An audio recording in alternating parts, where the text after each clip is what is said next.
In this video, we're going to take a look at this 164 Diorama fire pipe set. It's actually an unbranded design, so there's no actual brand on there. And you see packaging is pretty nice with this plastic case and then foam on the inside. It's a full resin construction. Retail price is around $25 for the complete set plus shipping. And then this is for the 11-piece set, but you can also get just the red fire pipes for around $19. Full resin construction with hand painting, so they look really amazing as far as the detail, and there's not really much competition for them on the market somehow. There's not a lot of details as far as dimensions or close-up, so I'll run through all the items. You have 3 of these red water hoses for fire sprinklers. You can see they even have the valve on there with the metallic paint. One of them is a vertical, one of them is this kind of L shape, and then the other one's a U shape. They're about 2 millimeters in diameter, and then 24 to 40 millimeters long. And although they look a little bit small, they're actually pretty realistic. They're about 5 inches in diameter, which is something you might see in the real world.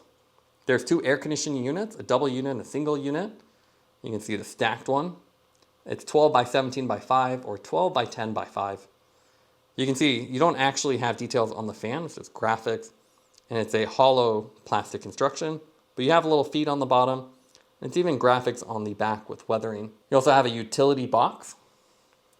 This one is 13 by 7 by 4. Something you might find electrical panels behind.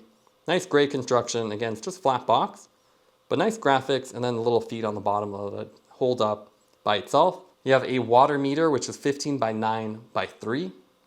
So nice U shape. You even have the little center part where the screen would go, and even details on the elbows. Then we have the mailbox, which is a little bit weird.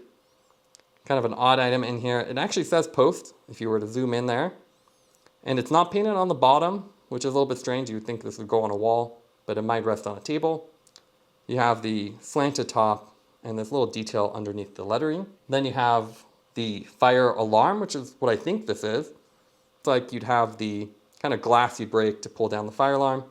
Pretty simple, and then the back is not painted, so this obviously would go against a wall with a little bit of glue. You also have a fire hydrant. This is probably one of the smallest items here, but nice details despite the small size. You can actually see the outlets and then sharp edges on the top. Then you have, finally, the caution sign. You have Chinese lettering on there, but you can imagine this is a slippery surface.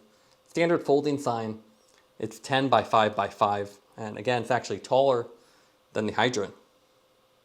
So you can see, if you were to put this in a diorama scene, it actually looks pretty cool, but the scaling, I just feel like is a little bit off, which is one reason I'm probably not going to keep this. But it definitely looks cool, and it's nice to see this kind of detail at this scale.